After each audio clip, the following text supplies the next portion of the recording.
ఎన్నో ట్విస్టులు, రన్ చేజ్లు, చరిత్రలో నిలిచిపోయే రికార్డులు, భారీ విధ్వంసాలు. ఇలా ఒకటేంటి, ఎన్నో మధుర జ్ఞాపకాలకు వేదికైన ఐపీఎల్ 2024 పండుగ ముగిసిందే. ఎంతో రసవత్తరంగా సాగిన ఈ టోర్నమెంట్లో కోల్కతా జట్టు విజేతగా నిలిచింది. ఈ సీజన్ ముగిసిపోవడంతో జట్లన్నీ ఇక నెక్స్ట్ సీజన్ కోసం ఇప్పటి నుండే ప్రణాళికలు రచించడం నెమ్మదిగా మొదలు పెట్టనున్నాయి. అందులోనూ నెక్స్ట్ సీజన్ ఐపీఎల్ ప్రారంభానికి ముందు మెగా ఆక్షన్ కూడా జరగనుంది. కాబట్టి జట్లను అన్ని ఇప్పటి నుండే ఎవరిని రిటైన్ చేసుకోవాలి, ఎవరిని వదులుకోవాలి అనే విషయమై తర్జన భర్జనలు పడుతున్నాయి. ఇదిలా ఉంటే నెక్స్ట్ సీజన్ ఐపీఎల్లో కొంతమంది టాప్ ఆటగాళ్లు వారి సొంత ఫ్రాంచైజీలను వేడనున్నారు అని కొన్ని విశ్లేషణలు బయటకు వస్తున్నాయి. అందులో మొదటి పేరు రోహిత్ శర్మ.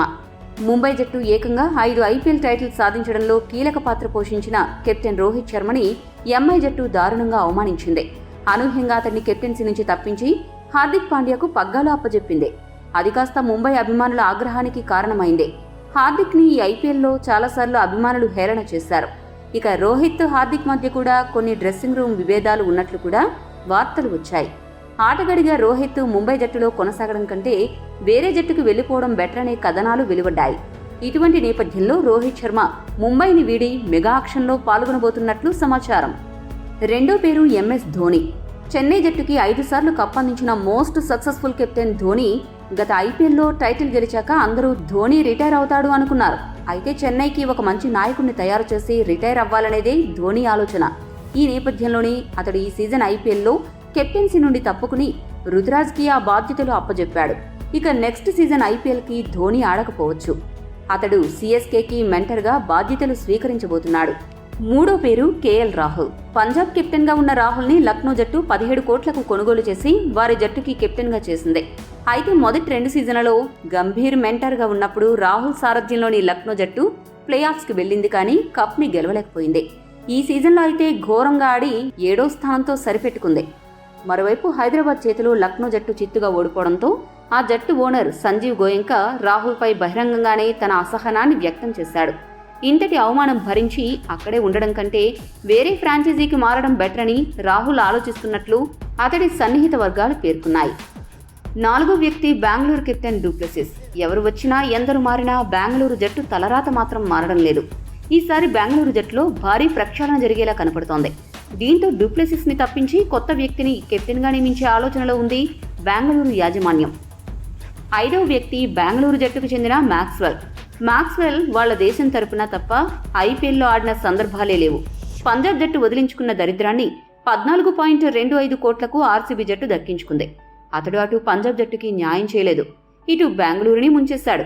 కీలకమైన ప్లే ఆఫ్స్ మ్యాచ్లో కూడా మాక్స్వెల్ దారుణ ప్రదర్శనతో బెంగళూరు అభిమానుల ఆగ్రహానికి కారణమయ్యాడు. దీంతో మాక్స్వెల్ ని ఎట్టి పరిస్థితుల్లో బెంగళూరు జట్టు రిటైన్ చేసుకోదు. 6వ ఆటగాడు శిఖర్ ధావన్. గాయం కారణంగా ఈ సీజన్ ఐపీఎల్లో ధావన్ ఎక్కువ మ్యాచ్లు ఆడలేదు.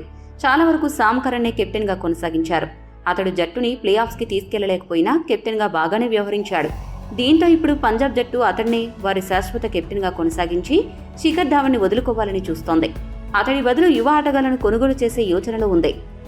7వ ఆటగాడు రాచిన్ రవీంద్ర. ఇతగాడిని చెన్నై జట్టు ఎన్నో ఆశలతో ఆక్షన్లో కొనుగోలు చేసినా రవీంద్ర అందుకు తగ్గ ప్రదర్శన అయితే కనబరచలేదు. దీంతో ఏడాది సిఎస్కే జట్టు చాలాసార్లు ఓపెనర్ల జోడీని మారుస్తూ వచ్చింది. అది వారి జట్టు విజయాలపై ప్రభావం చూపించి ఎలాగూ డెవాన్ కాన్వే మరుసటి సీజన్కి అందుబాటులో ఉంటాడు కాబట్టి రవీంద్ర ఇక సిఎస్కేని వీడక తప్పదు. 8వ ఆటగాడు లక్నో ఆటగాడు డికాక్. లక్నో జట్టుకి ఓపెనర్గా ఆడే డికాక్ తన స్థాయి ప్రదర్శన చూపడంలో దారుణంగా విఫలమయ్యాడు. చాలా సందర్భాల్లో అతడు ఈ ఏడాది బెంచ్కే పరిమితమయ్యాడు. కాబట్టి అతన్ని లక్నో జట్టు మెగా ఆక్షన్కి ముందు వదులుకోబోతోంది. 9వ ఆటగాడు హైదరాబాద్ జట్టు ప్లేయర్ గ్లెన్ ఫిలిప్స్. అస్త్రాలు ఉన్నా అవి వాడుకోకపోతే తుప్పుపడతాయి. అలా ఉంది గ్లెన్ ఫిలిప్స్ పరిస్థితి. హిట్టింగ్ చేసే సామర్థ్యం, స్పిన్ బౌలింగ్తో ప్రత్యర్థులను హడలెత్తించే నైపుణ్యం ఉన్నప్పటికీ అతడికి హైదరాబాద్ జట్టు ఈ సీజన్లో ఒక్క అవకాశం కూడా ఇవ్వలేదు. దీంతో గ్లెన్ ఫిలిప్స్ హైదరాబాద్కి బాయ్ చెప్పి మెగా ఆక్షన్లో తన అదృష్టాన్ని పరీక్షించుకొనున్నాడు. ఇక చివరిగా ఎస్ఆర్హెచ్ స్టార్ ఆటగాడు భువనేశ్వర్ కుమార్ బౌలింగ్లో ఈ మధ్య పదును తగ్గింది. అతడు చాలా కాలంగా ఎస్ఆర్హెచ్ జట్టులో ఉన్నప్పటికీ ఈ మధ్యకాలంలో ఆశించిన మేర రాణించడం లేదు. ఈ నేపథ్యంలో అతన్ని జట్టులో పెట్టుకోవాలని ఎస్ఆర్హెచ్ జట్టు అనుకోవడం లేదని వార్తలు వస్తున్నాయి. ఈ 10 మంది స్టార్ ఆటగాళ్లు ప్రస్తుతం ఆడుతున్న ఫ్రాంచైజీకి గుడ్ బై చెప్పనున్నారు. మరి మీ దృష్టిలో ఏ ఆటగాళ్లు వారి ఫ్రాంచైజీని వదిలేస్తారు అని భావిస్తున్నారో కామెంట్ చేయండి. మరిన్ని అప్డేట్స్ కోసం మా ఛానల్ను సబ్స్క్రైబ్ చేసుకోండి.